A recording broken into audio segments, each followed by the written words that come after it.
স্বাগত সকলকে। আপনারা শুনছেন স্ক্যারি এফএম। আমি জিত আছি আপনাদের সঙ্গে। আপনারা শুনছেন আজকে স্ক্যারি এফএম এর ৫৯ নাম্বার এপিসোড। আজকের এপিসোডটা অন্য সব দিনের মতন নয়। কারণ আজ আমি আপনাকে শোনাতে চলেছি একটা নয়, দুটো নয়, পুরো ১১টি সত্যি ঘটনা। এই ঘটনাগুলোর কিছু এতটাই অদ্ভুত যে আপনি বিশ্বাস করতে চাইবেন না। আর কিছু এতটাই ভয়ংকর যা শুনে আপনি একা থাকতে চাইবেন না। এই ১ ঘন্টার যাত্রায় আপনি পৌঁছে যাবেন মর্গের অন্ধকার ঘর থেকে পরিত্যক্ত বাড়ির নিস্তব্ধতা আর এমন কিছু জায়গায় যেখানে আজও কিছু একটা অপেক্ষা করে আছে। কিন্তু একটা কথা, এই ভিডিওটা শেষ পর্যন্ত সবাই শুনতে পারে না। অনেকেই মাঝপথেই থেমে যায়। আপনি পারবেন তো পুরোটা শুনতে? তাই বলছি, যেখানে আছেন সেখানেই বসে পড়ুন, লাইটটা নিভিয়ে দিন আর কানে হেডফোন লাগিয়ে নিন। কারণ আজকের এই ১১টি ঘটনা আপনার রাতটা বদলে দিতে পারে। চলো শুরু করা যাক। নৈহাটির নাম শুনলে যেমন বড়মার ভক্তি আর আবেগের কথা মনে পড়ে, তেমনি নৈহাটির অলি-গলিতে মিশে আছে কিছু হাড়-হিম করা লোককথা। তার মধ্যে সবচেয়ে বেশি চর্চিত এবং রহস্যময় হলো নৈহাটির পাগলা গারদ বা সেই পরিত্যক্ত মানসিক হাসপাতালের ঘটনা। যদিও বর্তমান সময় সেই জায়গাটির চেহারা একেবারে বদলে গেছে, কিন্তু ৯০ দশকের শেষের দিকে ওই এলাকায় ঘটে যাওয়া একটি বিশেষ ঘটনা আজও মানুষের মুখে মুখে ফেরে। এই ঘটনাটি সুবিমল বাবু, কিছু প্রাইভেসির কারণে নাম পরিবর্তন করে ছদ্মনাম ব্যবহার করা হচ্ছে। উনি হলেন একজন স্থানীয় যুবক। ওনার সাথেই ঘটেছিল একটি ঘটনা। তখন উনি নতুন নতুন এই এলাকায় থাকতে এসেছিলেন। ঘটনাটি এমন ছিল কিছুটা, নৈহাটির এক প্রান্তে বিশাল এক পুরনো জমিদার বাড়ি ছিল, যা একসময় মানসিক রোগীদের রাখার জন্য জায়গা বা স্থানীয় ভাষায় পাগলা গারদ হিসেবে ব্যবহৃত হতো। তো লোকমুখে প্রচলিত ছিল যে সেখানে রোগীদের ওপর অকথ্য নির্যাতন করা হতো এবং অনেক রোগী ওখানেই মারা যেত। সবিমল বাবু ছিলেন একটু ডানপিটে স্বভাবের। তিনি বন্ধুদের সাথে বাজি ধরেছিলেন যে অমাবস্যার রাতে তিনি ওই পুরনো বাড়িতে একা ১ ঘন্টা কাটিয়ে আসবেন। রাত তখন প্রায় ১২:৩০। হাতে একটা পুরনো টর্চ নিয়ে সবিমল বাবু ওই ভাঙা গেট দিয়ে ভেতরে ঢুকলেন। চারদিকে ডাটা গাছ আর আগাছার জঙ্গল। ভেতরে ঢুকতেই তিনি অনুভব করলেন এক অদ্ভুত পচা গন্ধ, যেন অনেকদিন ধরে কোনো মাংস পচে আছে। টর্চের আলো দেওয়ালের ওপর ফেলতেই দেখলেন সেখানে পুরনো আমলের শিকল আর লোহার বেড়ি ঝুলছে, যেখানে রোগীদের বেঁধে রাখা হতো। সুবিমল বাবু যখন দোতলার একটি ঘরের মাঝখান দিয়ে দাঁড়ালেন, হঠাৎ তার কানের পাশে কেউ ফিসফিস করে বলে উঠল, পালিয়ে যা, ওরা আসছে। তিনি চমকে পেছনে ফিরলেন, কিন্তু কেউ নেই। ঠিক তখনই নিচতলা থেকে কাঁচ ভাঙার মতন আর অনেক মানুষের একসাথে আর্তনাদ শব্দ হয়ে ভেসে এলো। মনে হচ্ছিল যেন শত শত মানুষ যন্ত্রণায় চিৎকার করছে, অথচ বাড়িটি সম্পূর্ণ জনশূন্য। ভয়ে সুবিমল বাবুর সিদ্ধারা দিয়ে ঠান্ডা স্রোত বয়ে গেল। তিনি সিঁড়ি দিয়ে নিচে নামার জন্য দৌড়ে গেলেন, কিন্তু সিঁড়ির মুখে পৌঁছাতেই টর্চের আলোয় যা দেখলেন তাতে তার আত্মা শুকিয়ে গেল। দেখলেন এক লম্বা চওড়া মানুষ, যিনি সম্ভবত ওই গারদের এক সময়কার কড়া প্রহরী ছিলেন। সিঁড়ি আটকে দাঁড়িয়ে আছেন। তার গায়ে ছিল খাকি রঙের ছেঁড়া উর্দি, কিন্তু তার কোনো মুখ নেই। চামড়াটা কুঁচকে নিচের দিকে ঝুলে আছে আর চোখের জায়গাটা শুধু দুটো গর্ত। লোকটি ধীরে ধীরে হাতের একটা লোহার শিকল সুবিমল বাবুর দিকে এগিয়ে দিচ্ছিল। উনি বুঝতে পারলেন এটা সেই অশরীরীর মরণ ফাঁদ। তিনি নড়াচড়া করার ক্ষমতা হারিয়ে ফেলেছিলেন, যেন তার পা দুটো মাটির মধ্যে গেঁথে গেছে। মৃত্যু যখন চোখের সামনে, তখন হঠাৎ সবিমল বাবুর মাথায় এক ঝটকায় বড় মার মুখটা ভেসে উঠল। তিনি চিৎকার করে মা মা বড় কালী বলে চিৎকার করে আর্তনাদ করলেন। আশ্চর্য বিষয়, ওই ডাক দেওয়ার সাথে সাথেই সেই বীভৎস অবয়বটি ধোঁয়ার মতন মিলিয়ে গেল। সবিমল বাবু আর এক মুহূর্ত দেরি না করে অন্ধকারের মধ্যেই দৌড় দিলেন। তিনি যখন মেইন রোডে এসে পৌঁছালেন তখন তার জামা কাপড় ছিঁড়ে রক্তাক্ত অবস্থা। এরপর প্রায় ৩ মাস শয্যাশয়ী ছিলেন তিনি। তার গায়ে অদ্ভুত কালো কালো ছোপ দেখা গেছিল, যা ডাক্তাররা ব্যাখ্যা করতে পারেনি ওই সময়। পরে তান্ত্রিক এবং পুরোহিতদের পরামর্শে তাকে বড়মার মন্দিরে প্রসাদী ফুল আর চরণামৃত্যু খাওয়ানোর পর তিনি সুস্থ হন। স্থানীয়দের মতে ওই পাগলা গারদের পেছনে অনেক অতৃপ্ত আত্মা আজও ঘুরে বেড়ায়। ওই প্রহরীর আত্মা নাকি আজও বিশ্বাস করে যে কেউ ভেতরে ঢুকলে তাকে পাগল হিসাবে বন্দি করে রাখতে হবে। আজও গভীর রাতে ওই এলাকায় রাস্তা দিয়ে যাওয়ার সময় অনেকে শিকল টানার শব্দ পান। এই ঘটনাটি পড়ার সময় আপনি যদি নিজের ঘরে একা থাকেন তবে একবার জানলার বাইরে অন্ধকারের দিকে তাকিয়ে দেখুন। নৈহাটির সেই পুরানো স্মৃতির ছায়া হয়তো আজও কোথাও লুকিয়ে আছে। তো এই ছিল আজকে ৫৯ নম্বর এপিসোডের একটি খুব ভয়ানক ঘটনা। আর তার সঙ্গে বলা যেতে পারে যে মায়ের আশীর্বাদ। মানে অনেকদিন ধরে ভাবছিলাম যে বড় মার একটা ঘটনা যদি পাওয়া যেত। আর এটা বড় মার আমার উপর আশীর্বাদ বলা যেতে পারে যে একটা মানে এরকম একটা ঘটনা আমি পেয়েও গেলাম যেটা আমি আমার চ্যানেলে ছাড়তে পারবো। তো কেমন লাগলো ঘটনাটা সেটা কিন্তু অবশ্যই কমেন্ট করে জানাবেন। লাইক করবেন আর শেয়ার করুন সেসব মানুষদের সঙ্গে যারা বড় মাকে প্রচন্ড ভক্তি করেন, বড় মাকে প্রচন্ড ভালোবাসেন। তো চলে যাবো আজকের ২য় ঘটনায়। পুরুলিয়ার অযোধ্যা পাহাড়ের গভীর জঙ্গলে ঘটে যাওয়া এই ঘটনাটি কোনো সাধারণ ভূতের গল্প নয়। এটি একটি অমীমাংসিত রহস্য। এখানে ঘটনার পরম্পরা এবং প্রত্যক্ষদর্শীদের বিবরণ এতটাই স্পষ্ট যে তা সাধারণ মানুষের মনের গভীরে আতঙ্কের জন্ম দেয়।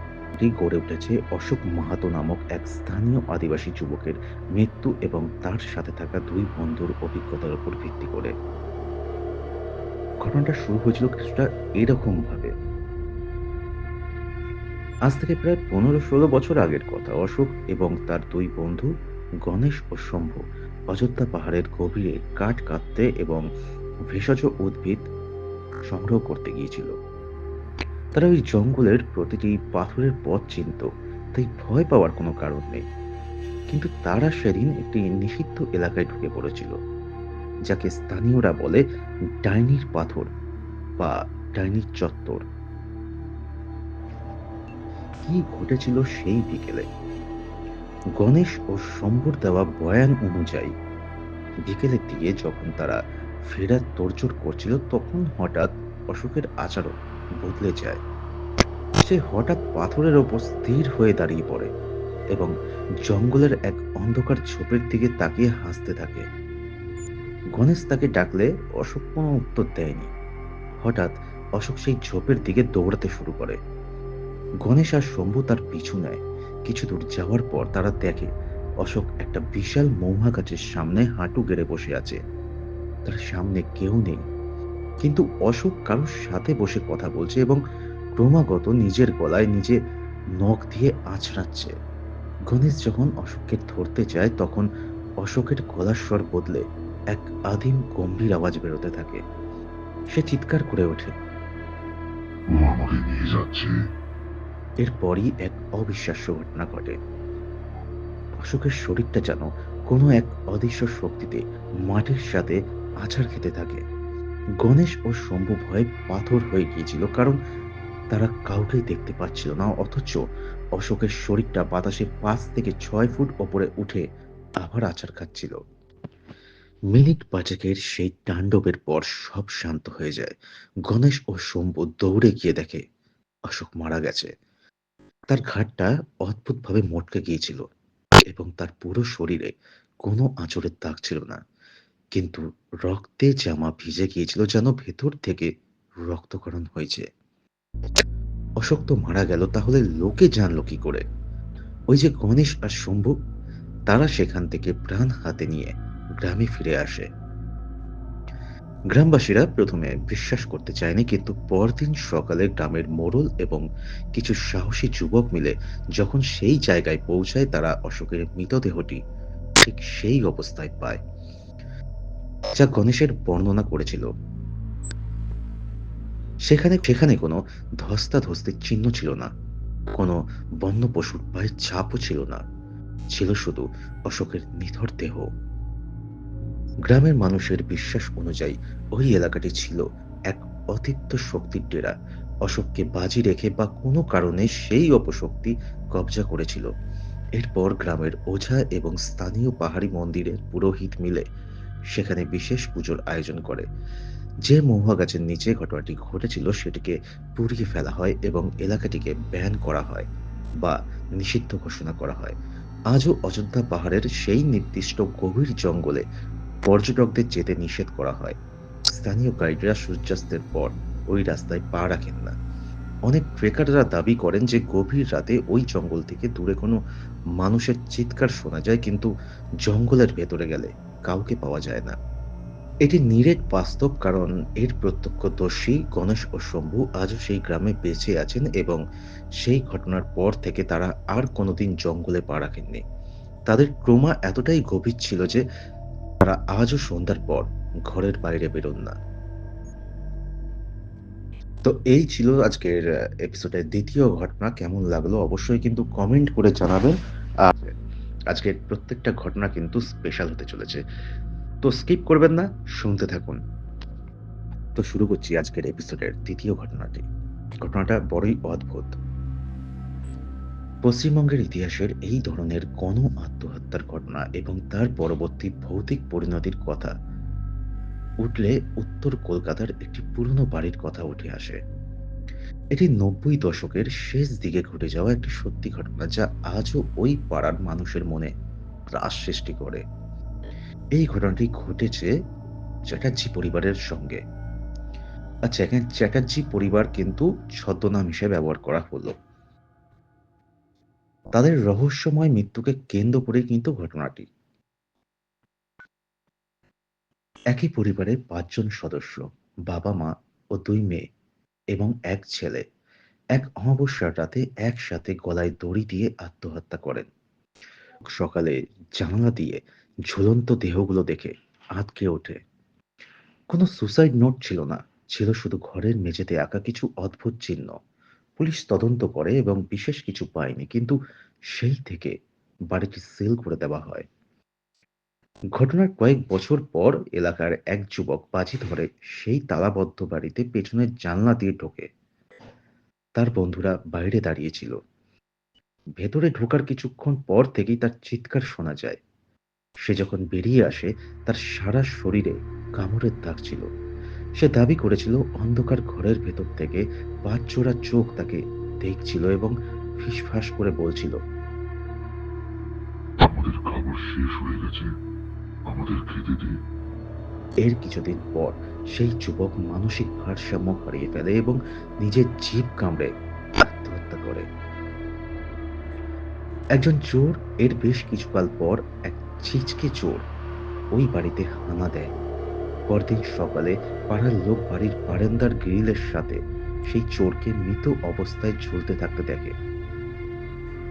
আশ্চর্যের বিষয় হলো, তার দেহটি যেভাবে ঝুলেছিল ঠিক সেভাবেই চ্যাটার্জি পরিবারের বড় মেয়ে মারা গিয়েছিল। চোরের হাত পা ভাঙা ছিল এবং তার চোখে মুখে ছিল অপূরণীয় আতঙ্ক। এলাকায় একের পর এক মৃত্যু ঘটতে থাকায় আতঙ্কে ছড়িয়ে পড়ে গোটা পাড়া। পাড়ার মানুষ এক বিখ্যাত তান্ত্রিক নিয়ে আসেন।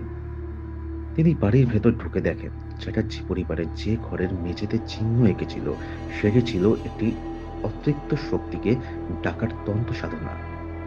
তারা ভুলবশত এমন কিছুকে ডেকে ফেলেছিল যা পরে তাদেরই বলি নেয় এবং ওই বাড়িতে সে নিজেও আটকে যায়। তান্ত্রিক একটি বিশেষ মহা অঘর ক্রিয়া করেন। ৩ দিন ৩ রাত বাড়ির বাইরে বসে জপ করেন এবং বাড়ির চারপাশে সর্ষে পোড়া দিয়ে একটি গণ্ডি কেটে দেন। তিনি ঘোষণা করেন যে বাড়ির ভেতরের শক্তিকে পুরোপুরি বিনাশ করা সম্ভব নয়, কারণ সেটি মাটির অনেক গভীরে গেঁথে গেছে। তিনি শুধু সেটিকে ওই বাড়ির ৪ দেওয়ালের মধ্যে বন্দী করে রাখতে পারেন। আজও সেই বাড়িটি পরিত্যক্ত অবস্থায় দাঁড়িয়ে আছে। বাড়ির চারপাশ দিয়ে লোকে চলাফেরা করে ঠিকই, কিন্তু কেউ ভুল করেও ওই দেওয়ালে ছায়া মাড়ায় না। বাড়ির ভেতরের গাছগুলো অদ্ভুতভাবে কালো হয়ে গেছে। স্থানীয়দের দাবি, আজও গভীর রাতে বাড়ির ভেতর থেকে বাসন পড়ার শব্দ বা কান্নার আওয়াজ পাওয়া যায়। প্রান্তিকের সেই গণ্ডি আজও বাড়িটিকে আটকে রেখেছে। কিন্তু বলা হয় যে যেদিন ওই গণ্ডি দুর্বল হবে, সেই দিন সেই অতৃপ্ত পরিবার আবার শিকার খুঁজবে। তো এই ছিল আজকের ৩য় ঘটনা। পরপর আজকে ৩ টে ঘটনা কিন্তু শুনে ফেললেন। এখনো যদি ঘটনা ভালো লেগে থাকে তাহলে অবশ্যই কমেন্ট করে জানান কে কোথা থেকে শুনছেন আর ঘটনা কেমন লাগছে। লাইক করতে ভুলবেন না। আর শেয়ার করুন সেসব মানুষদের সঙ্গে যারা এ ধরনের ঘটনা শুনতে ভালোবাসে। বাস্তব জীবনে কিছু এমন ঘটনা ঘটে থাকে যা বিজ্ঞানের ধরাছোঁয়ার বাইরে। ৯০ দশকের শুরুর দিকে উত্তর ২৪ পরগনার এক গ্রামে এমন একটি ঘটনা ঘটেছিল যা আজও সেই এলাকার প্রবীণদের স্মৃতিতে পুরোপুরি টাটকা। এটি কোনো কাল্পনিক ভৌতিক গল্প নয়, বরং স্থানীয়দের নীতিবদ্ধ করা এবং মুখে মুখে ফেরা এক হাড় হিম করা প্যারানরমাল অভিজ্ঞতা। ঘটনাটি ঘটেছিল দত্ত পরিবারের সাথে। পরিবারের কর্তা অমল দত্ত স্বাভাবিকভাবেই মৃত্যু দিয়েই ঘটনার সূত্রপাত হয়। মানে ঘটনার যে মেইন যিনি যাকে নিয়ে ঘটনা, ওনার নাম হচ্ছে অমল দত্ত, এবং ওনার মারা যাওয়ার পর থেকেই যত ঘটনার সূত্রপাত হয়। অমলবাবু বার্ধক্যজনিত কারণে নিজের শোবার ঘরেই শান্তিতে মারা যান। পরিবারের সদস্য এবং পাড়া প্রতিবেশী জড়ো হয়েছিলেন দাহ করার জন্য। খাটিয়া সাজানো হচ্ছিল, কিন্তু মৃতদেহ বের করার কিছুক্ষণ আগে থেকেই ঘরের তাপমাত্রা অস্বাভাবিক কমতে শুরু করে। মে মাস হওয়া সত্ত্বেও উপস্থিত সবাই এক হিমশীতল ঠান্ডা অনুভব করেছিলেন। মৃতদেহটি ঘর থেকে বের করার জন্য যখন ৪ জন কাঁধ দিতে লাগলেন, তখন তারা দেখলেন দেহটি অবিশ্বাস্য রকমের ভারী হয়ে গেছে। ৪ জন হেলহেলে জোয়ান মানুষ দেহটি ১ ইঞ্চিও নাড়াতে পারছিলেন না। ঠিক সেই মুহূর্তেই হঠাৎ মৃত অমলবাবুর চোখ দুটো খুলে যায়। উপস্থিত সবাইকে উপস্থিত সবাই ভেবেছিলেন হয়তো তিনি বেঁচে আছেন। কিন্তু পরিবারের বড় ছেলে যখন তার বাবার মুখের কাছে গিয়ে দেখেন, তখন দেখলেন সেই দৃষ্টি অমলবাবুর নয়। চোখ দুটো ছিল টকটকে লাল এবং তাতে এক আদিম হিংস্রতা। হঠাৎ সেই লাশ খাট থেকে সোজা হয়ে উঠে বসে এবং এক বিকট অমানুষিক গলায় হেসে ওঠে। পরিবারের লোকজন ও ওঝা ডাকার আগেই দেহটি পাগলের মতন আচরণ শুরু করে। লোকজন যখন তাকে আটকানোর চেষ্টা করে, তখন তিনি অদ্ভুত এক ভাষায় মন্ত্রের মতন কিছু একটা উচ্চারণ করেছিলেন। স্থানীয়রা বুঝতে পেরেছিলেন মৃতদেহে কোনো ব্রহ্মদৈত্য বা অত্যন্ত শক্তিশালী কোনো অতৃপ্ত আত্মা ভর করেছে। অবশেষে গ্রাম থেকে এক প্রবীণ পুরোহিতকে ডাকা হয়। তিনি গঙ্গাজল এবং বিশেষ মন্ত্রপুত সর্ষে ছিটিয়ে সেই আত্মাকে শান্ত করার চেষ্টা করেন। আচমকা এক বিকট চিৎকারের সাথে অমলবাবুর মৃতদেহটি আবার নিথর হয়ে মাটিতে লুটিয়ে পড়ে। কিন্তু বীভৎসতা এখানেই শেষ নয়। মৃতদেহটি যখন শ্মশানে নিয়ে যাওয়া হয়, দেখা যায় দাহ করার সময় চিতা থেকে নীল রঙের শিখা বেরোচ্ছে, এবং দাহ শেষ হওয়ার পরে সেই চিতাভস্মের ওপর একটি বীভৎস কামড়ের দাগ বা পায়ের ছাপের মতন কিছু একটা চিহ্ন অবশিষ্ট ছিল। এই ঘটনাটি কেন বাস্তব বলে দাবি করা হয়? কারণ সেই রাতে উপস্থিত অন্তত ২০ থেকে ৩০ জন প্রতিবেশী একই দৃশ্যের সাক্ষী ছিলেন। অমলবাবুর বড় ছেলে সেই কোমা থেকে দীর্ঘদিন বেরোতে পারেননি এবং পরবর্তীকালে তিনি ওই বসত ভিটে ছেড়ে চলে যান। তো শুরুতে যেমনটা বলেছিলাম, মানে আজকের এপিসোডের শুরুতে যেমনটা বলেছিলাম যে আম আজকে টুকরো, টুকরো ঘটনা দিয়ে, মানে খুব ছোট, ছোট আ কতগুলো ঘটনা দিয়ে আজকের যে এপিসোডটা সাজিয়েছি, আ সত্যি মানে আমি পড়ছি, আমি অবাক হচ্ছি। আর আপনারা শুনছেন আরো বেশি হয়তো অবাক হচ্ছেন। আমরা কিন্তু আজকের এপিসোডের যে পরপর যে ঘটনাগুলো রয়েছে, যত এগিয়ে যাব তত আপনারা ভাবতে বাধ্য হবেন যে কিছু ঘটনা সত্যি এমন আছে যেগুলো বিজ্ঞান দিয়ে ব্যাখ্যা করা যায় না, আর কিছু ঘটনা সত্যি এত ভয় পাওয়ায়। কতটা ভয় পাওয়ায় সেটা তো শোনার পরেই বুঝতে পারবেন। তো চলে যাবো আজকের পঞ্চম ঘটনায়। পশ্চিমবঙ্গের বীরভূম এবং ঝাড়খণ্ড সীমানা ঘেঁষা এলাকাগুলোতে তুকতাক এবং তন্ত্র সাধনার প্রভাব দীর্ঘকালের। আপনি যে ধরনের ঘটনার কথা বলছেন ঠিক তেমনই এক হাড় হিম করা বাস্তব ঘটনা ঘটেছিল ৯০-এর দশকের মাঝামাঝি সময় বীরভূমে সিউড়ি সংলগ্ন এক গ্রামে। এই ঘটনাটি আজও ওই এলাকার মানুষের মনে এক গভীর ক্ষত এবং আতঙ্ক হয়ে আছে। ঘটনাটি ঘটেছিল গ্রামের এক প্রতিপত্তিশালী কিন্তু কুখ্যাত তান্ত্রিক স্বভাবের ব্যক্তি এবং তার পরিবারের করুণ পরিণতি নিয়ে। গ্রামের সেই ব্যক্তির নাম ছিল ভৈরব ঘোষ। শোনা যায় তিনি নিষিদ্ধ তন্ত্রক্রিয়া করতেন। একদিন রাতে হঠাৎ তার বাড়ি থেকে গোঙানির শব্দ পাওয়া যায়।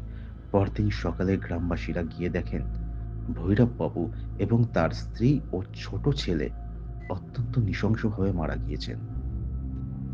তাদের শরীরগুলো এমনভাবে দুমড়ানো মোচড়ানো ছিল যেন কোনো বুনো জানোয়ার নয়, বরং অদৃশ্য কোনো দানবীয় শক্তি তাদের হাড়গোড় গড়িয়ে দিয়েছে। সারা ঘরে ছড়িয়েছিল চাপ চাপ রক্ত আর তান্ত্রিকের আচারের নানা উপকরণ। যখন তাদের শ্মশানে নিয়ে যাওয়া হয় তখনই শুরু হয় আসল রহস্য। ভৈরব বাবুর চিতা কিছুতেই জ্বলছিল না। বারবার ঘি এবং কাঠ দেওয়া সত্ত্বেও আগুন নিভে যাচ্ছিল। এবার শ্মশান যাত্রীরা লক্ষ্য করেন যে ভৈরব বাবুর মুখটা যেন ক্রমে ক্রমে বড় হচ্ছে এবং তা থেকে এক দুর্গন্ধযুক্ত কালো তরল বেরাচ্ছে। তখন শ্মশানের এক প্রবীণ ডোম পরামর্শ দেন যে ভৈরব বাবু সম্ভবত পিশাচসিদ্ধ ছিলেন, তাই তার আত্মা শরীর থেকে যেতে চাইছে না।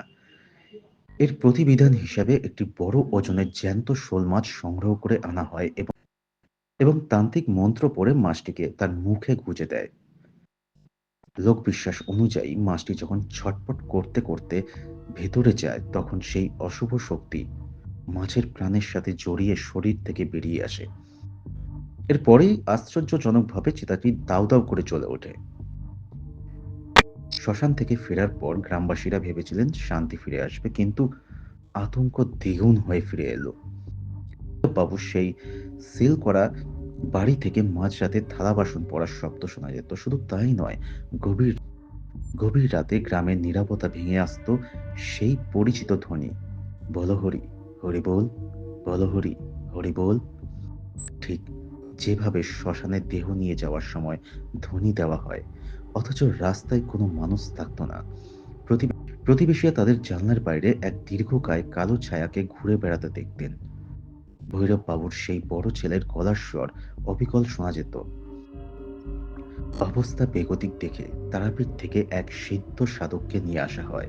তিনি এসে জানান ভৈরব বাবু যে শক্তিকে ডেকেছিলেন তা অসম্পূর্ণ ক্রিয়ার ফলে আটকে আছে। তিনি ভৈরব বাবুর বাড়ির চার কোণে চারটি লোহার পেরেক পুঁতে দেন এবং শ্মশানের সেই চিতার জায়গাটি মাটি দিয়ে ভরাট করে দেন। এখানে একটি বিশেষ গাছ রোপণ করেন। নির্দেশ দেন ওই বাড়িতে যেন আর কোনোদিন কেউ বাস না করে। আজও সেই বাড়ি জরাজীর্ণ অবস্থায় দাঁড়িয়ে আছে। স্থানীয়দের দাবি বর্ষার রাতে আজও ওই এলাকায় বাতাসের ভার বেড়ে যায়। গাছেদের পাতা নড়ে না, কিন্তু এক অদ্ভুত শো শো শব্দ শোনা যায়। গ্রামের লোকেদের বিশ্বাস ভৈরব বাবুর আত্মা বা তার ডেকে আনা সেই অশুভ শক্তি আজও ওই লোহার পেরেকের গণ্ডিতে বন্দী হয়ে আছে, কিন্তু তার উপস্থিতি অনুভব করা যায় প্রতিটি নিঃশ্বাসে। তো এই ছিল আজকের পঞ্চম ঘটনা। কেমন লাগলো জানাতে কিন্তু ভুলবেন না। কারণ যত আমি পড়ছি, আজকে তো এটা ইমেইল এপিসোড। আজকের প্রত্যেকটা মেইল করে পাঠিয়েছে। কে পাঠিয়েছে তার নাম তো আমি ১ম এই বলে দিয়েছি। তো যাই হোক, আজকের এই এপিসোডটা যত পড়ছি আমি হাঁপিয়ে উঠছি রীতিমতো। কারণ সত্যি আজকের এই ঘটনাগুলো কিন্তু গায়ে কাঁটা দেওয়ার মতন। মানে মনে করুন আপনি বাড়িতে একা ঘরে শুয়ে আছেন। ঠিক মাঝরাতে এরকম হরিবোল ধ্বনি দিতে দিতে আপনার জানলার পাশ দিয়ে একদল মানুষ চলে যাচ্ছে। আপনি দেখতে গেলেন, কেউ নেই। অথচ আপনি আওয়াজ শুনতে পাচ্ছেন। বিষয়টা সত্যি গায়ে কাঁটা দেওয়ার মতন, তাই না?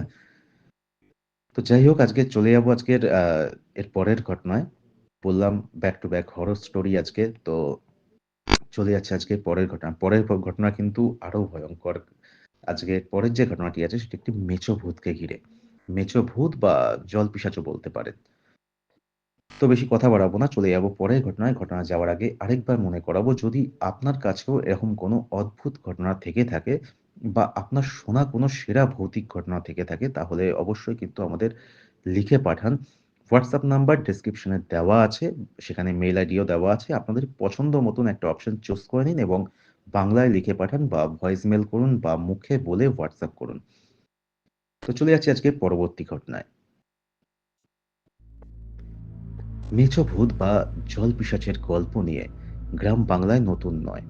কিন্তু উত্তরবঙ্গের কোচবিহারে এক প্রান্তিক গ্রামে ঘটে যাওয়া এই ঘটনাটি সাধারণ গল্পের চেয়ে অনেক বেশি বীভৎস এবং রক্তহীন করা।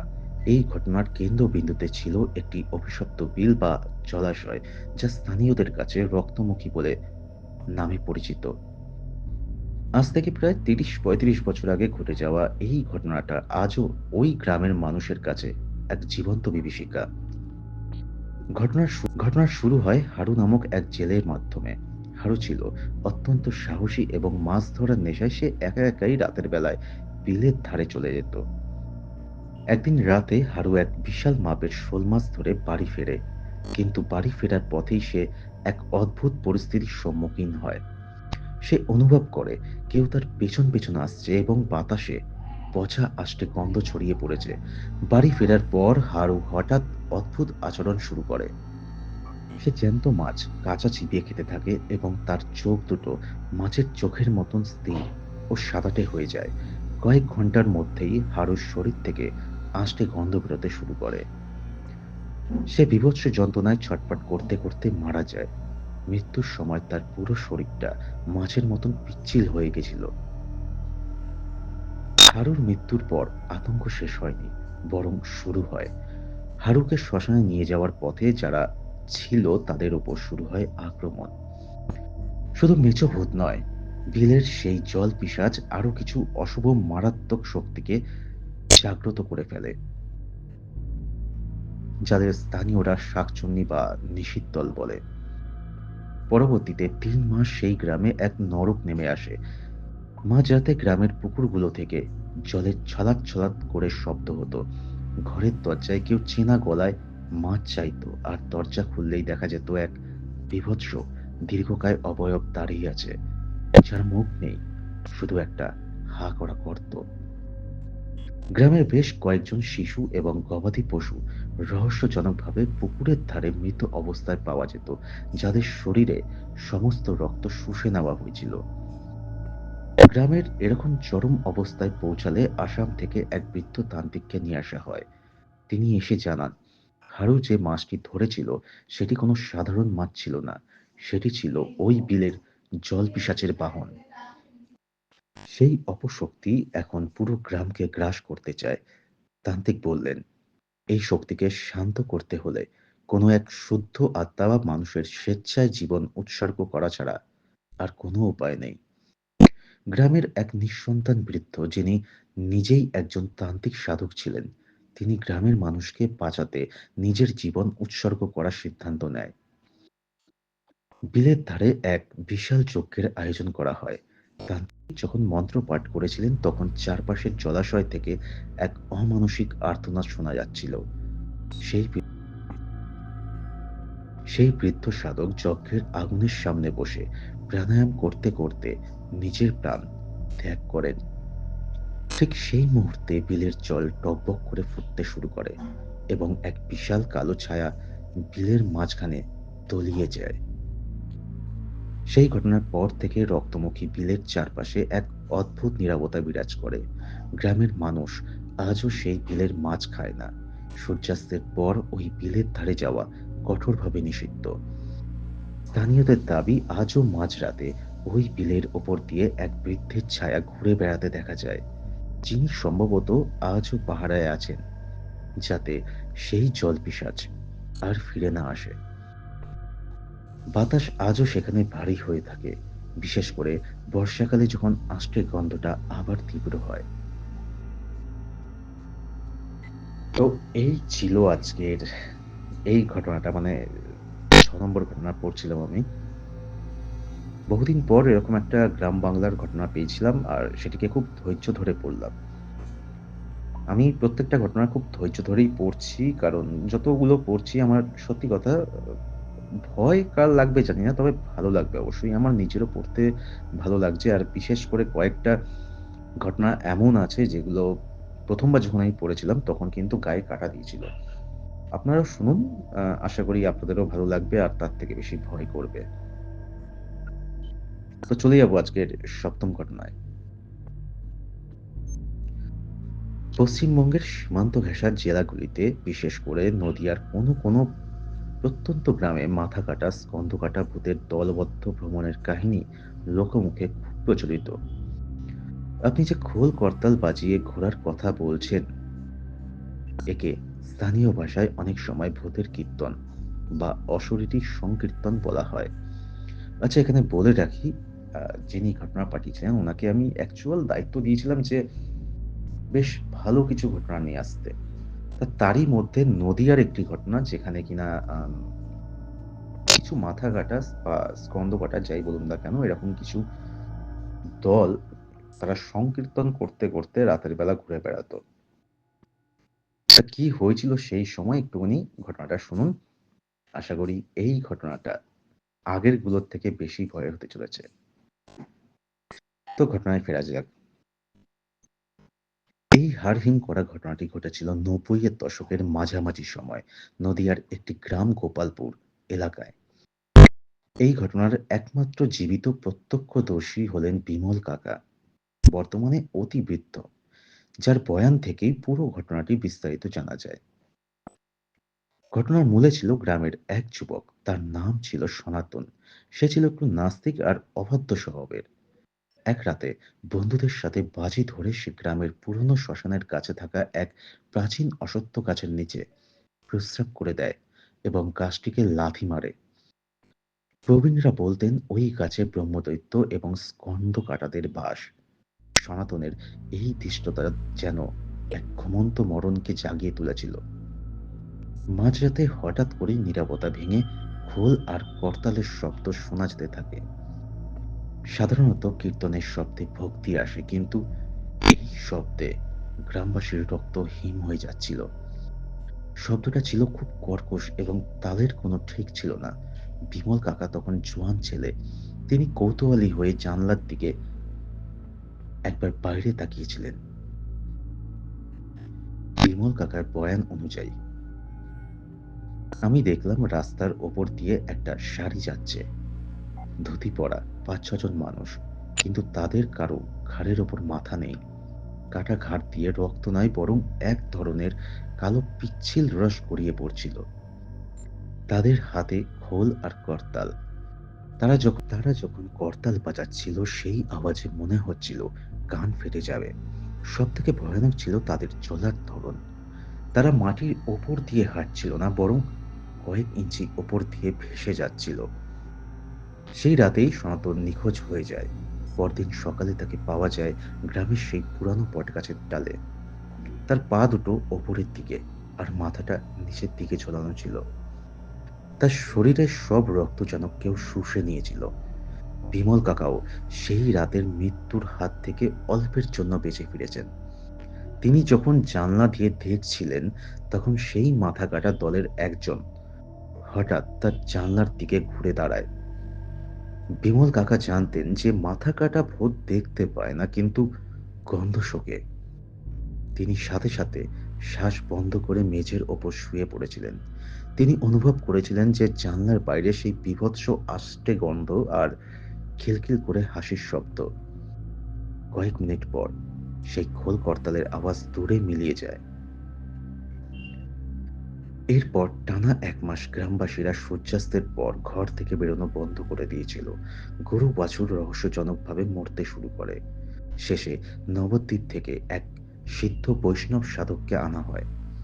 তিনি জানান সনাতনের ভুলের জন্য ওই অতৃপ্ত আত্মাদের ভোজ নষ্ট হয়েছে, তাই তারা গ্রামকে অভিশপ্ত করেছে। সেই সাধক পুরো গ্রাম জুড়ে 7 দিন ধরে অখণ্ড হরিনাম সংকীর্তন করান এবং শ্মশানের সেই গাছটির চারধারে অষ্টধাতুর কবচ গেঁথে দেন। সপ্তম দিনের শেষে এক বিকট গর্জন শুনে সারা গ্রাম কেঁপে ওঠে এবং তারপর থেকে সেই খোল করতালের শব্দ আর শোনা যায়নি। আজও নদিয়ার ওই নির্দিষ্ট এলাকায় গভীর রাতে কেউ খোল করতাল বাজালে বা হরিনাম করলে প্রবীণরা তাকে সতর্ক করে দেন। লোকে বিশ্বাস করে তারা আজও আছে, শুধু একটা ভুলের অপেক্ষা। তো এই ছিল নব নদিয়ার একটি ঘটনা। তো কেমন লাগলো একটুখানি আমাকে কমেন্টে লিখে জানান। এই ঘটনাটা আপনাদের কেমন লাগলো? আর আজকের এপিসোডটা কেমন লাগছে? এখনই কিন্তু কমেন্ট করে জানিয়ে ফেলুন। আর লাইক করুন আর শেয়ার করুন সেসব মানুষদের সঙ্গে যারা এই ধরনের ঘটনা শুনতে ভালোবাসে। তো চলে যাবো আজকের পরের ঘটনায়।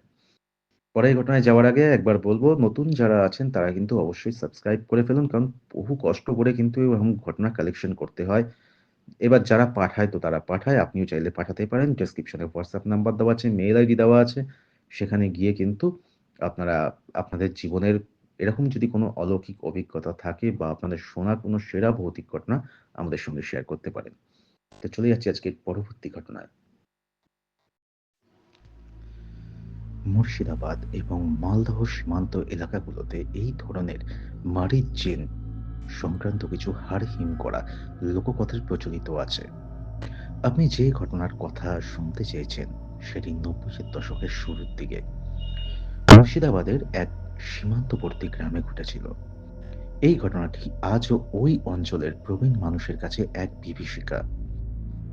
এই পুরো ঘটনাটির জবানবন্দি পাওয়া যায় ওই গ্রামের তৎকালীন একমাত্র জীবিত সাক্ষী রহমত চাচার কাছ থেকে, যিনি বর্তমানে বৃদ্ধ এবং ওই ঘটনার সময় তিনি পাশের বাড়িতেই থাকতেন। ঘটনার সূত্রপাত হয় গ্রামের এক বিদেশী পরিবারের সাথে, যারা পুরনো দিনের ব্যবসা করত। বাড়ির কর্তা জয়নাল আবেদিন এক পুরানো নিলাম থেকে একটি পিতলের কারুকাজ করা বিশাল সিন্দুক কিনে আনেন। গ্রামবাসীর বিশ্বাস ছিল সেই সিন্দুকের ভেতরেই মারিচ জিন বন্দী অবস্থায় ছিল। সিন্দুকটি খোলার 3 দিনের মাথায় বাড়ির মেজ মেয়ের অস্বাভাবিক মৃত্যু হয়। তার শরীর থেকে এক ফোঁটাও রক্ত বেরায়নি, কিন্তু সারা শরীর নীল হয়ে গিয়েছিল।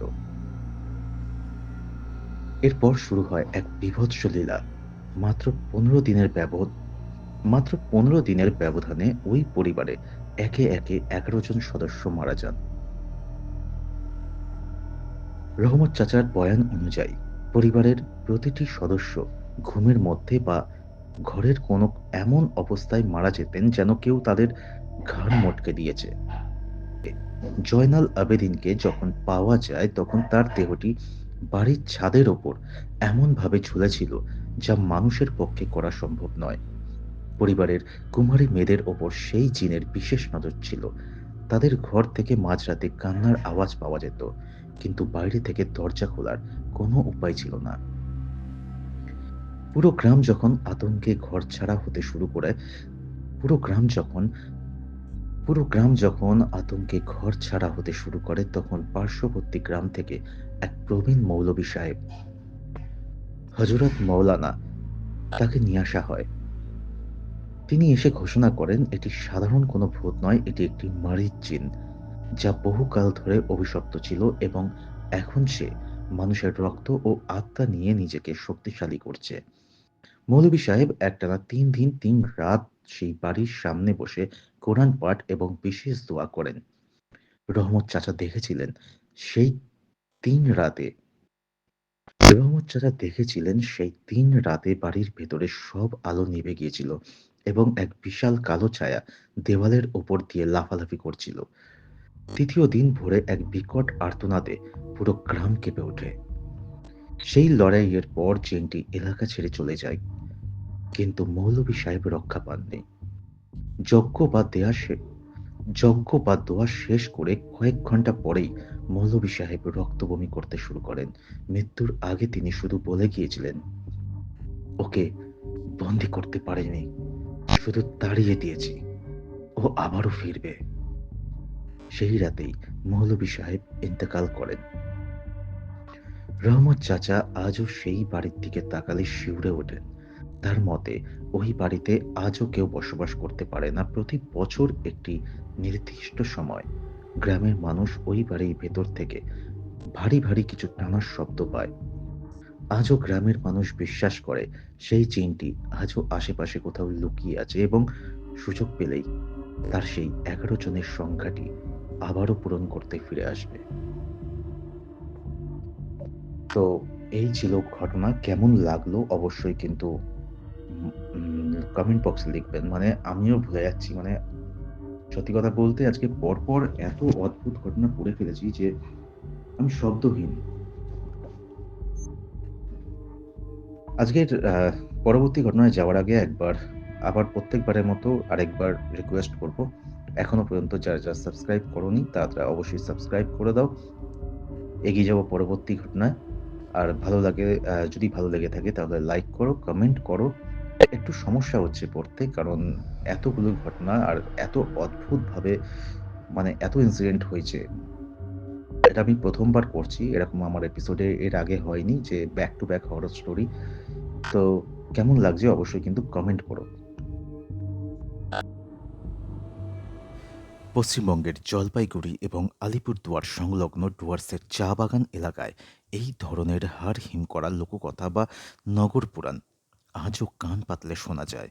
আপনি যেহেতু নির্দিষ্ট এবং অদ্ভুত পরিস্থিতির কথা বলেছেন, তাই মৃত্যুর পর ফিরে আসা, সাবধান করা, এরকম একটি ঘটনা আপনার কাছে নিয়ে চলে এসেছি।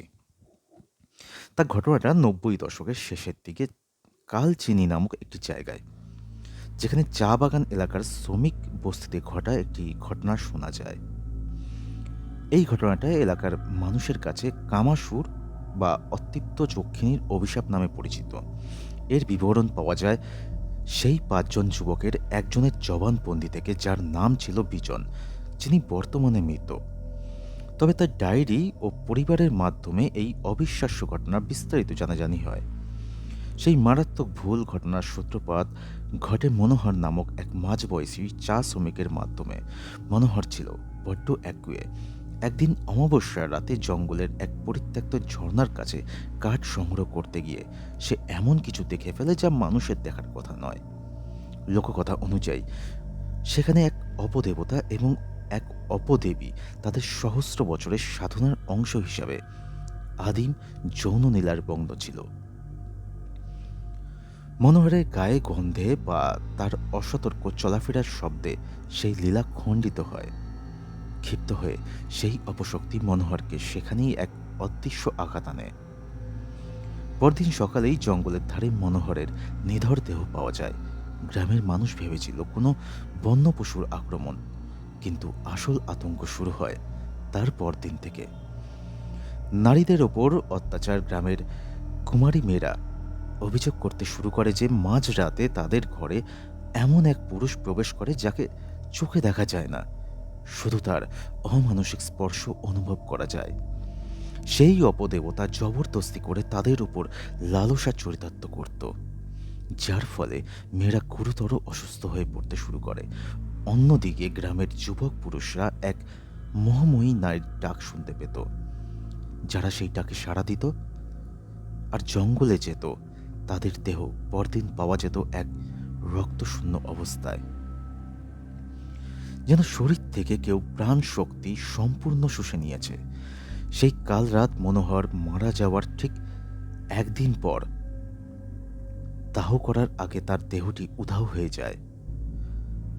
অনেকে বলে যে শ্মশান থেকে সে অদৃশ্য হয়ে গেছিল। সেই রাতেই গ্রামের ৫ জন যুবক বিজন, সুবল, কানাই, রতন এবং দীনেশ পাড়ার মোড়ে একটি মাটির বারান্দায় বসে আগুন পোহাচ্ছিল। হঠাৎ কুয়াশা ভেদ করে মনোহর তাদের সামনে এসে দাঁড়ায়। যুবকরা অবাক হলে তাকে মৃত ভাবেনি। তারা ভেবেছিল হয়তো মনোহর মরেনি, কোনোভাবে বেঁচে ফিরেছে। কিন্তু মনোহর তাদের পাশে এসে স্বাভাবিক গলায় বলতে শুরু করে। সে জানায় যে আমি অপরাধ করেছি, তাই আমার রক্তের মাসুল গ্রামকে দিতে হচ্ছে। ওরা থামবে না যতক্ষণ না আমার দেহ শ্মশানের এক বিশেষ গোপন তান্ত্রিক আচারে দাহ করা হচ্ছে। সে প্রায় ২ ঘন্টা ধরে সেই ৫ জন যুবককে সেই অপশক্তির রূপ, তাদের হাত থেকে বাঁচার জন্য বিশেষ রক্ষা কবচ তৈরির নিয়ম এবং কিভাবে সেই ঝর্ণার অভিশাপ মুক্ত করা যাবে তা বিস্তারিত বলে। কথা শেষ করে মনোহর যখন অন্ধকারের দিকে হেঁটে চলে যায়, তখন বিজন তার পায়ের দিকে লক্ষ্য করে চমকে ওঠে। মনোহরের পায়ে কোনো ছাপ মাটিতে পড়ছে না এবং সে একদম মাটির ওপর দিয়ে নয়, বরং সামান্য ভাসমান অবস্থায় যাচ্ছে। ঠিক সেই মুহূর্তে সুবলের নজরে আসে যে মনোহর যে বারান্দায় বসেছিল সেই জায়গাটা অসম্ভব ঠান্ডা এবং সেখানে এক ধরনের পচা মাংসের গন্ধ বেরাচ্ছে। তারা দৌড়ে মনোহরের বাড়িতে গিয়ে দেখে সেখানে কান্নার রোল, কারণ শ্মশানে নিয়ে যাওয়ার ঠিক আগেই মনোহরের দেহটি আবার রহস্যজনকভাবে খাটিয়ার ওপর ফিরে এসেছে। যুবকরা বুঝতে পারে যে মনোহর তাদের সাথে এতক্ষণ কথা বলছিল, কিন্তু যেই মনোহর তাদের সাথে কথা বলছিল সে আসলেই এক দৈব বা প্রেতাত্মা রূপে ফিরে এসেছিল গ্রামকে বাঁচাতে। সেই ৫ যুবক মনোহরের বলা নিয়ম অনুযায়ী এক তান্ত্রিককে নিয়ে সেই ঝর্ণার পাশে যজ্ঞ করান এবং মনোহরের দেহটি বিশেষ আচারে দাহ করা হয়। এরপর থেকে সেই অশরীরী অত্যাচার বন্ধ করে দেয়। বিজন এবং দীনেশ দীর্ঘদিন এই ঘটনার কথা কাউকে বলেননি। বিজন পরে তার জীবনের শেষ প্রান্তে এসে এক স্থানীয় গবেষকের কাছে সেই জবানবন্দি দেন। সুবল ও কানাই সেই ঘটনার আতঙ্কে এলাকা ছেড়ে চলে যায় এবং পরে তাদের আর খোঁজ পাওয়া যায়নি। আজও কালচিনির ওই চা বাগান এলাকায় রাতের বেলা কেউ সেই ঝর্ণার কাছে যায় না। লোকমুখে বিশ্বাস সেই অপদেবতা ও দেবী আজও সেখানে ঘাপটি মেরে আছে, কেবল উপযুক্ত গণ্ডি বা মাসুলের অপেক্ষায়। বাতাসের মধ্যে আজও এক অদ্ভুত ভারী গন্ধ পাওয়া যায় যা মানুষকে সতর্ক করে দেয়। কি বলেছিলাম তো, ঘটনাটা বেশ অদ্ভুত। তো আজকে বেশি কথা বাড়াবো না, পরপর আরও ২-৩টে ঘটনা রয়েছে, আমি পরপর ২-৩টে ঘটনা শুনিয়ে দিচ্ছি। তো চলুন শুরু করা যাক পরের ঘটনাটি। এই ধরনের ঘটনাগুলো প্যারানরমাল বিজ্ঞানের ভাষায় ইনকিউবাস বা অতিপ্রাকৃতিক কামশক্তি প্রেতাত্মার উপদ্রব হিসাবে পরিচিত। আপনি যে নির্দিষ্ট ঘটনাটির কথা বলেছেন সেটি পশ্চিমবঙ্গের রাজধানী কলকাতা সংলগ্ন উত্তর ২৪ পরগনার এক পুরনো জনপদে ৯০-এর দশকের শেষের দিকে ঘটেছিল। এই ঘটনাটি কোনো লোককথা নয়, বরং এলাকার মানুষের কাছে এক জীবন্ত ট্রমা। এই হাড়হিম করা ঘটনার বিবরণ পাওয়া যায় ওই বাড়ির তৎকালীন কনিষ্ঠা সদস্য তনিমাদির কাছ থেকে, যিনি বর্তমানে দিল্লিতে স্থায়ীভাবে বসবাস করছেন। তার এক একান্ত সাক্ষাৎকার তিনি এক নরক জন তার এক একান্ত সাক্ষাৎকারে তিনি এক নরক যন্ত্রণার কথা বলেছিলেন। ঘটনার কেন্দ্রে ছিল উত্তর কলকাতার এক পুরনো বুনেদি বাড়ি। সেখানে বিমল কুণ্ডু নামক এক মধ্যবয়সী লোক ভাড়া থাকত। লোকটার চরিত্র ছিল বীভৎস কুৎসিত। পাড়ার নিষিদ্ধ পল্লীতে যাওয়া, রাস্তায় মেয়েদের দিকে অশ্লীল ও ইঙ্গিতে তাক করা, তারপর সে ওই বাড়ির তরুণী বৌদিদের সঙ্গেও অভদ্র ব্যবহার করতেন। তাদের দিকে এমনভাবে তাকাতো যে তারা অস্বস্তিতে ভুগত। একদিন ভোরে রেললাইন পার হবার সময় অন্যমনস্ক অবস্থায় ট্রেনের ধাক্কায় তার দেহটা ছিন্ন বিচ্ছিন্ন হয়ে যায়। পুলিশ তার বিকৃত দেহটা শনাক্ত করতে হিমশিম খেয়ে গেছিল। বিমলের মৃত্যুর মাস ২ পর থেকেই ওই বাড়িতে শুরু হয় নারকীয় অধ্যায়। প্রথম বাড়ির পুরুষরা, তনিমাদির বাবা ও দাদা, অস্বাভাবিকভাবে অসুস্থ হয়ে পড়েন। বাবা সিঁড়ি থেকে পড়ে গিয়ে পঙ্গু হয়ে যান এবং দাদা এক অজানা জ্বরে রহস্যজনকভাবে মারা যান। বাড়িতে পুরুষ মানুষের নিয়ন্ত্রণ শেষ হতেই বিমলের প্রেতাত্মা তার আসল রূপ ধারণ করে। এবার তনিমাদির বয়ান অনুযায়ী বলছি। আমরা বুঝলাম সে ঘরে আছে। এক তীব্র সস্তা তামাক আর ঘামের বিশ্রী গন্ধে ঘর ভরে যেত। স্নান করতে গেলে মনে হতো অদৃশ্য কেউ যেন আমাদের দেখছে। প্রথমে মনে হয়েছিল মনের ভুল, কিন্তু একদিন মেজ বৌদি স্নান ঘর থেকে আর্তনাদ করে বেরিয়ে এলেন। তার শরীরে স্পষ্ট কামড়ের দাগ আর নখের আঁচড় ছিল, অথচ ঘরে কেউ ছিল না। ঘটনাটি আরও নগ্ন রূপ নিল যখন সেই অদৃশ্য শক্তি রাতের বেলা মহিলাদের বিছনায় হানা দিতে শুরু করলো। তনিমাদি ও তার বৌদিরা অনুভব করতেন এক অদৃশ্য ভারী শরীর তাদের ওপর চেপে বসছে। তারা চিৎকার করতে চাইলেও পারত না, যেন এক হিমশীতল হাত তাদের মুখ চেপে ধরত। কোনো সময় ছিল না তার। দুপুরের নির্জনতায় যখন মহিলারা কাজ করতেন তখন হঠাৎ তারা অনুভব করতেন কেউ তাদের স্তন স্পর্শ করছে বা কাপড় টান দিচ্ছে। আইবুড়ো মেয়েদের ওপর তার অত্যাচার ছিল আরও নগ্ন। স্নান সেরে ওঠার সময় বা কাপড় বদলানোর সময় সে তাদের ওপর ঝাঁপিয়ে পড়ত। অদৃশ্য হওয়ার কারণে তাকে আটকানোর কোনো উপায় ছিল না। বাড়ির বড় গিন্নি যখন দেখলেন যে বাড়ির মেয়েরা শুকিয়ে কঙ্কাল হয়ে যাচ্ছে এবং তারা এক অবর্ণীয় যৌন শোষণের শিকার হচ্ছে, তখন তিনি বীরভূমের এক মৃত্যুঞ্জয়ী তান্ত্রিকের শরণাপন্ন হন। সেই তান্ত্রিক বাড়ির উঠানে এক বিশেষ যজ্ঞ করেন। যজ্ঞের সময় বাড়ির ভেতরে বাতাসের ওজন এত বেড়ে গিয়েছিল যে উপস্থিত সবার শ্বাসকষ্ট শুরু হয়েছিল। তান্ত্রিক এক বিশেষ আচারে বিমলের আত্মাকে ওই বাড়ির 4 দেওয়াল থেকে উচ্ছেদ করে শ্মশানের এক নির্দিষ্ট সীমানায় বন্দী করে দেন। সেই ঘটনার পর ওই বাড়ির পরিবারটি পুরো বাড়িটিকেই বিক্রি করে চলে যায়। কিন্তু আজও সেই এলাকাটি অভিশপ্ত হিসেবে পরিচিত। স্থানীয়রা বলেন যে আজও ওই পাড়ায় কোনো নববিবাহিতা কনে আসলে তাকে প্রথম কয়েক মাস বিশেষ সাবধানতায় রাখা হয়। আজও মাঝরাতে অনেক নতুন বউ দাবি করেন যে তারা ঘুমের ঘোরে অনুভব করেন কোনো এক অদৃশ্য সত্তা তাদের সাথে শারীরিক সম্পর্ক করার চেষ্টা করছে। তান্ত্রিক তাকে বাড়ি থেকে বের করতে পারলেও তার সেই লোলুপ ছায়া আজও ওই এলাকার বাতাসে ঘুরে বেড়ায়। এই ঘটনাটি সাক্ষী ও বাস্তবতা হিসাবে তনিমাদির জবানবন্দিতে প্রকাশ পায় যখন তিনি একটি নামী বাংলা ম্যাগাজিন নিজের জীবনের দুঃস্বপ্ন শিরোনামে একটি চিঠি লেখেন। এছাড়া ওই এলাকার সেই প্রবীণ তান্ত্রিকেরা শিষ্যরা আজও সেই কেসটির কথা উদাহরণ হিসেবে ব্যবহার করেন। পশ্চিমবঙ্গের বাইরেও রাজস্থানের ভাঙ্গর এবং মহারাষ্ট্রের কিছু গ্রামে এই ধরনের ইনকিউবাস বা মুঞ্জার উপদ্রবের কথা নীতিবদ্ধ আছে, যেখানে প্রেতাত্মারা যৌন লালসা মেটানোর জন্য জীবিতদের ওপর অত্যাচার করে। তো কেমন লাগলো ঘটনাটি? আশা করি ভালো লেগেছে ঘটনাটি। জানি ভালো লাগার মতোই ঘটনা। তো যেমনটা বললাম যে আজকে বেশি কথা বাড়াবো না, চলে যাব আজকে পরবর্তী ঘটনা, লাস্ট এবং অন্তিম ঘটনা, যেটি একটি এমন জায়গাকে ঘিরে যেটা খুবই চর্চিত একটি জায়গা। তো শুরু হচ্ছে আজকের ঘটনা, অন্তিম ঘটনা।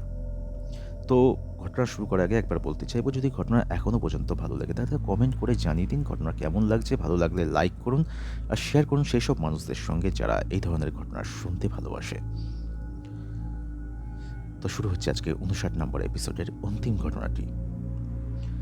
কলকাতার সোনারগাছির অলিগলি যেমন হাজার মানুষের ভিড়ে ঠাসা, তেমনি এখানকার কিছু পুরনো লাহাবাড়ি বা চুনকাম চটা খিদিরপুর সংলগ্ন ঘরগুলোর ভেতরে লুকিয়ে আছে এমন কিছু অন্ধকার ইতিহাস যা বাইরের জগৎ কল্পনা করতেও পারবে না। আপনি যে ঘটনার কথা বলেছেন সেটি সোনারগাছি নীলমণি মিত্র স্ট্রিটের একটি অত্যন্ত পুরনো 3 তলা বাড়ির ঘটনা। এই হাড়হিম করা বাস্তব কাহিনীটি জানা যায় ফুলমণি নামক এক প্রবীণ যৌনকর্মীর জবানবন্দি থেকে। তিনি আজ থেকে প্রায় 10 বছর আগে এক স্বেচ্ছাসেবী সংস্থা ইন্টারভিউতে এই ঘটনাটির রহস্যফাত করেছিলেন। সেই অভিশপ্ত 3 নম্বর ঘর। ফুলমণিদির বয়ান অনুযায়ী ওই বাড়ির 3 তলায় একটি ঘর প্রায় 20 বছর ধরে তালাবন্ধ ছিল। ঘরের কাঠের দরজায় মরচে ধরা শিকল আর একটা বড় পুরনো আমলের তালা ঝুলত। বাড়িওয়ালি বা অন্য মেয়েরা কখনো ওই ঘরের সামনে দিয়ে রাতে হাঁটাচলা করতেন না। শোনা যায় 70-এর দশকে ওই ঘরে চম্পা নামের এক সুন্দরী মেয়ে থাকত। চম্পাকে এক প্রভাবশালী খদ্দের বিয়ের নাম করে দিনের পর দিন অকথ্য শারীরিক নির্যাতন করত এবং শেষ পর্যন্ত এক রাতে চম্পাকে সেই ঘরের সিলিং ফ্যানে ঝুলন্ত অবস্থায় পাওয়া যায়। কিন্তু আশ্চর্যের বিষয় ছিল চম্পার পা দুটো মাটির সাথে লেগেছিল, যা চিকিৎসা বিজ্ঞানে আত্মহত্যার কোনোভাবেই সম্ভব নয়। এবার এক নতুন মেয়ের অভিজ্ঞতার কথা বলি। ফুলমণিদি জানান যে একবার ঘর সংকটের কারণে বাড়িয়ালি যিনি ছিলেন জোর করে এক নতুন মেয়েকে, যার নাম বিনিতা, ওই ঘরে থাকার ব্যবস্থা করে দেন। তো বিনিতা জানতো না এইসব কিছুর ঘটনা। তো প্রথম রাতেই বিনিতা অনুভব করে যে সে যখন বিছানায় শুয়ে আছে, ঘরের অন্ধকার কোণ থেকে কেউ একজন ক্রমাগত তার দিকে তাকিয়ে আছে। মাঝরাতে সে অনুভব করে এক জোড়া হিমশীতল হাত তার গলা টিপে ধরছে। বিনিতা ইন্টারভিউতে ফুলমণিদিকে বলেছিল যে, দিদি, আমি চোখ খুলে দেখলাম যে আমার ওপর কেউ নেই, কিন্তু আমার বুকের ওপর এমন একটা ভার যে আমি নিঃশ্বাস নিতে পারছিলাম না। হঠাৎ দেখলাম সিলিং ফ্যানটা বন বন করে ঘুরছে, অথচ ঘরের সুইচ বন্ধ। আর সেই ফ্যান থেকে একটা ছেঁড়া শাড়ির ফাঁস নিচের দিকে নেমে আসছে আর আমার গলার দিকে এগিয়ে আসছে। বিনিতা তারপরে চিৎকার করতে চেয়েও চিৎকার করতে পারেনি। সে দেখেছিল ঘরের আয়নায় তার নিজের প্রতিচ্ছবি নয়, বরং অন্য এক মহিলার প্রতিচ্ছবি ফুটে উঠেছে, যার মুখটা অ্যাসিডে ঝলসানো, চোখ দুটো রক্তবর্ণ। সেই প্রেতাত্মা নাকি ফিসফিস করে বিনিতাকে বলেছিল যে, তোর শরীরটা আমাকে দে, আমি শোধ নেব। পরদিন সকালে বিনিতাকে ঘরের মেঝেতে সংজ্ঞাহীন অবস্থায় পাওয়া যায়। তার গলায় সেই পুরানো শাড়ির দাগ ছিল যা চম্পা ব্যবহার করেছিল। বিনিতা সেই ঘটনার পর মানসিক ভারসাম্য হারিয়ে ফেলে এবং আজও সে রাঁচির এক হাসপাতালে চিকিৎসাধীন অবস্থায় আছে। ফুলমণিদি আরও জানিয়েছিলেন যে আজও অমাবস্যার রাতে ওই ঘর বন্ধ থাকে, কিন্তু ওই ঘর বন্ধ থাকলেও সেখান থেকে নুপুরের শব্দ এবং ছুরির আওয়াজ পাওয়া যায়। অনেক মেয়ে দাবি করেছেন যে তারা যখন রাতে করিডোর দিয়ে যান, তখন দেখেন এক ছায়ামূর্তি দেওয়ালের সাথে মিশে আছে। সোনারগাছির ওই পাড়ায় এক অলিখিত নিয়ম আছে, মেয়েরা ঘর থেকে বেরোনোর সময় দরজার সামনে এক ফোঁটা মদ বা সিঁদুর ছিটিয়ে দেন, যাতে সেই অতৃপ্ত আত্মারা শান্ত থাকে। এই ঘটনাটি একদম নিরেট বাস্তব, কারণ ওই নির্দিষ্ট বাড়িটি আজও সোনারগাছিতে আছে এবং ৩ নম্বর ঘরটি আজও কেউ ভাড়া নেওয়ার সাহস পায় না। ফুলমণিদির সেই ইন্টারভিউটি যখন রেকর্ড করা হয়েছিল, তখন রেকর্ডিংয়ের মাঝখানে অদ্ভুত এক যান্ত্রিক আওয়াজ পাওয়া যায় এবং অমানসিক হাসির শব্দ শোনা গিয়েছিল, যার ব্যাখ্যা কোনো সাউন্ড ইঞ্জিনিয়ার দিতে পারেনি। সোনারগাছির জৌলুসের নিচে চাপা পড়া এই কান্নাগুলোই আসলে প্রেতাত্মা হয়ে ঘরের কোণে কোণে বেঁচে থাকে। যারা বেঁচে থাকতে সম্মান পায়নি, তারা মরে যাওয়ার পর হয়ে ওঠে ভয়ঙ্কর প্রতিহিংসা পরায়ণ। তো এই ছিল আজকের শেষ ঘটনাটি। কেমন লাগলো অবশ্যই কিন্তু কমেন্ট করে জানাবেন।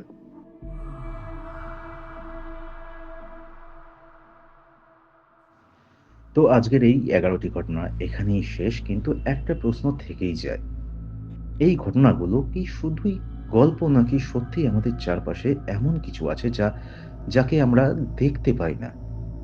আজকের এই ঘটনার মধ্যে কোনটা আপনার সবচেয়ে বেশি মনে দাগ কেটেছে কমেন্টে অবশ্যই লিখে জানান। আর যদি আপনি নতুন হয়ে থাকেন তাহলে স্ক্যারি এফএমকে সাবস্ক্রাইব করে পাশে থাকুন, কারণ এখানেই আপনি শুনবেন এমন সব সত্যি ঘটনা যেগুলো হয়তো অন্য কোথাও বলা হয় না। আর একটা কথা, আপনার জীবনেও যদি কখনো এমন কোনো অদ্ভুত বা ভৌতিক অভিজ্ঞতা ঘটে থাকে তাহলে সেটা আমাদের সাথে শেয়ার করুন। হয়তো খুব শীঘ্রই আপনার গল্পটাই শুনবে হাজার হাজার মানুষ। আর ভিডিওটা শেয়ার করুন সেই সব বন্ধুদের সঙ্গে যারা রাতে একা বসে এই ধরনের গল্প শুনতে ভালোবাসে। কারণ পরের এপিসোডে আমি নিয়ে আসছি এমন কিছু ঘটনা যা শুনে অনেকেই মাঝপথে ভিডিও বন্ধ করে দিয়েছেন। আপনি পারবেন তো শেষ পর্যন্ত শুনতে? আবার দেখা হবে পরের এপিসোডে আরো ভয়ঙ্কর কিছু নিয়ে। শুভরাত্রি।